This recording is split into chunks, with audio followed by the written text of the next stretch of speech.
આજ તો મને રસ્તામાં ભટકી ગયો ધૂલો ને મારી પાસે હેઠા સાફ કરાવ્યા બોલો.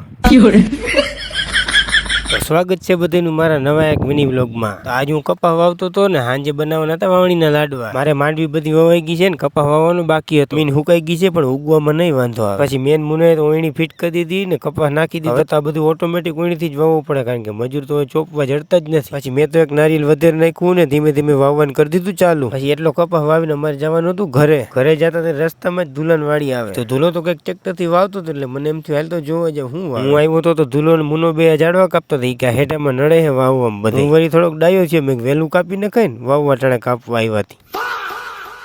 હું વળી સલાહ દેવા ગયો મને જ વરગાડી દીધો કાપવા.